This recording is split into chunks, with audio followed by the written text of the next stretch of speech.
Қазіргі уақыттағы басты мамандықтардың бірі – педагогикалық мамандық. Педагогика – жалпы адам тәрбиесі жайындағы ғылым. Ал тәрбие – жастарды әлеуметтік өмірге және еңбекке даярлап, оларға қоғамдық тарихи тәжірибені үйрету процесі. Оның жеке тұлғаны қалыптастыру, білім беру процесі барысында адамға адалдық, адамгершілік, еңбекқорлық сияқты қасиеттерді бойына сіңірудегі алатын орны ерекше. Бүгінгі таңда кәсіптік білім беру жүйесінде колледждер саны жетерлік. Бірақ әлеуетті студент үшін басты басымдық білім беру сапасының жоғары деңгейі. Оқу орнының беделі мен таңдаған мамандық түрінің өзектілігі.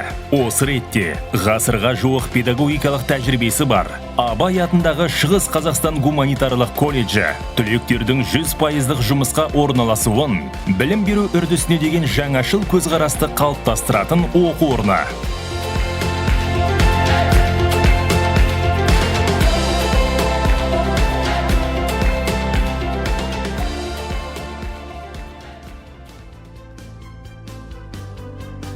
Абай атындағы Шығыс Қазақстан гуманитарлық колледжі тамырын тереңге жайған аймақтағы іргелі оқу орындарының бірі.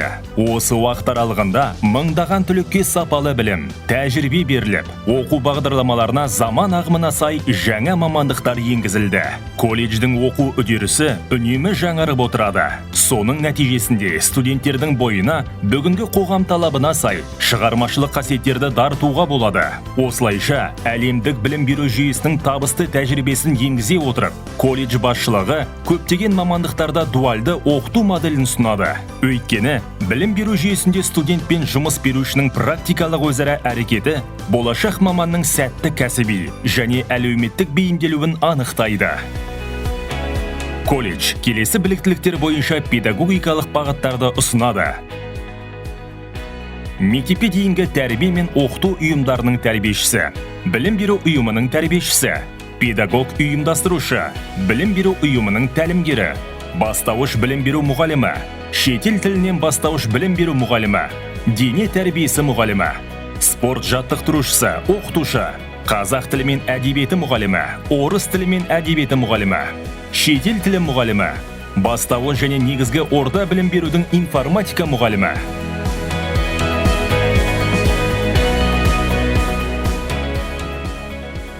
Педагог болу жолындағы ең қиын бағыттардың бірі – балалармен жұмыс. Өйткені практикалық сабақтарға студенттер ғана емес, мектепте білім алушы оқушылар да қатысады. Колледж дәрісханалары базалық балабақша жағдайына сәйкес жабдықталған.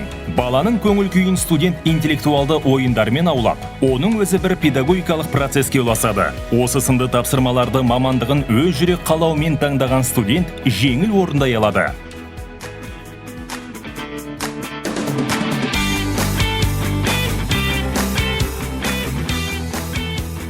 Бұл мамандық адам мен білім арасындағы қарым-қатынастың ерекше түрін білдіреді. Шынымен, жас бүлдіршін үшін бірінші сынып, бірінші парта, алғашқы мұғалімнің алар орны ерекше екені сөзсіз. Алғаш қалам ұстатқан мұғалімнің рөлі бала үшін өте маңызды.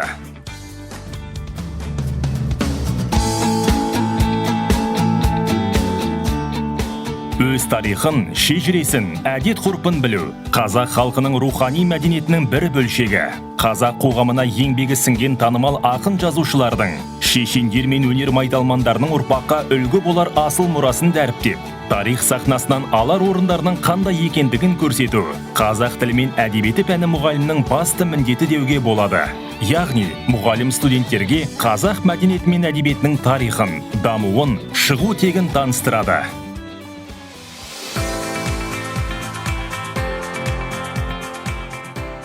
Орыс тілінің тылсым кеңістігіне қызықты экспедиция жасау, әлемдік шығармалар, ондағы кейіпкерлердің шытырманға толы ғұмыры, ғасырлық әдебиеттердің тарихын баяндап, 1000 жылдық тарихы бар орыс тілі туралы білім береді.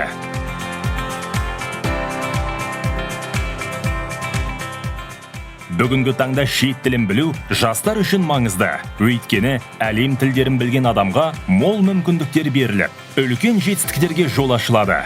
Өзге елдің тілін меңгере отырып, біз осы халықтың тілін жақсы түсінеміз. Оның тарихына көз жүгіртіп, мәдениетінен үлгі аламыз.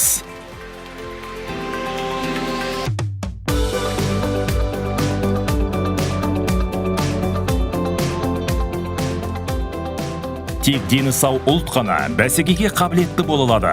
Нұрсұлтан Назарбаевтың бұл сөздері рухани байлықты, моральдық тазалықты және дене жетілуін үйлестіретін адамның қалыптасуы үшін жағдайларды айқындайды. Дене тәрбиесі және спорт үлкен тәрбиелік маңызы бар. Тәртіпті нығайтуға, жауапкершілік сезімін арттыруға, мақсатқа жету жолында табанды болуға ықпал етеді. Спорт бұл елдің беделі мен абыройына жұмыс істейтін сала. Тәуелсіздік жылдары көптеген спортшыларымыз байрақты бәсекелерде көк туымызды көкке желбіретіп келеді. Сондықтан да оқу орнындағы сабақтардың жеке бөлігі World Skills чемпионатының әлемдік стандарттары бойынша ұйымдастырылады. Осылайша, халықаралық спорттық стандарттар жүйесіне интеграцияны жүргізу іске асады. Колледж басшылығы осы оқу жаттығуларды оқу процесінің практикалық сабақтарына енгізе отырып, нәтижесінде әлемдік деңгейдегі мамандарды даярлайды.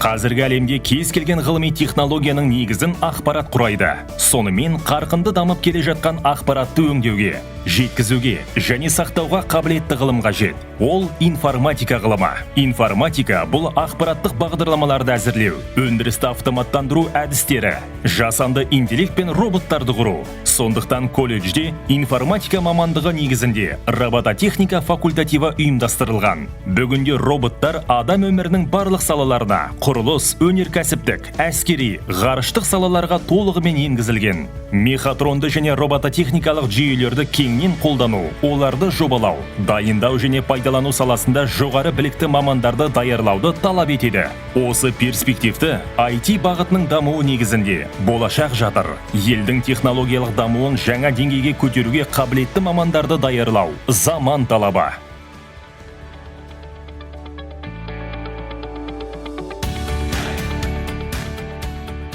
Колледж басшылығы халықаралық ынтымақтастықты нығайту бағытын кеңінен дамытып келеді. Қытай Халық Республикасының университеті, Анталия қаласының туризм академиясы, Ресей Федерациясының колледждері.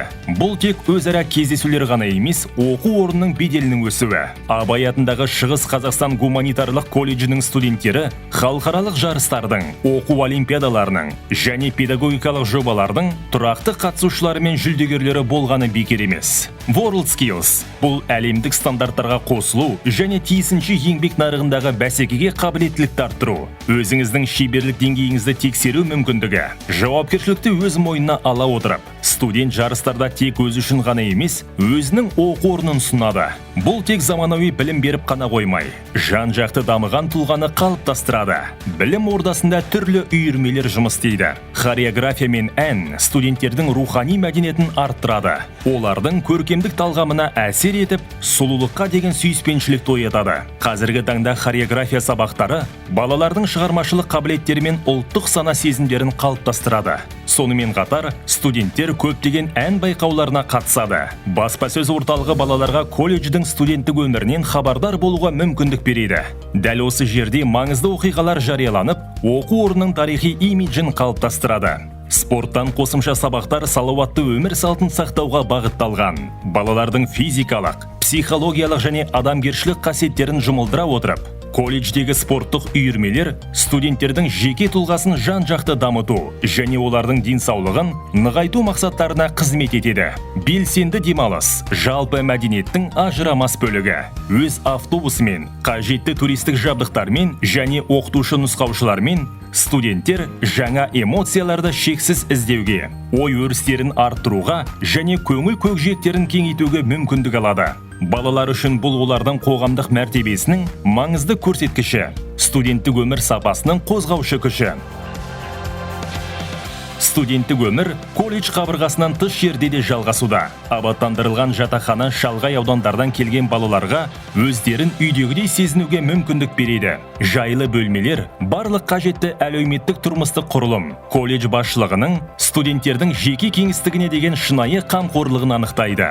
Заманауи кітапхана электронды түрде де, баспа басылымдарының көмегімен де оқуға дайындалуға жол ашады. Кітаптың мол қоры кез келген мамандық бойынша барлық қажетті әдебиеттерді табуға мүмкіндік береді. Тарихи тұрғыда алатын өз орны бар. Заманауи тенденциялар мен технологияларды ұстанатын әрқашан сұранысқа ие мамандықтар.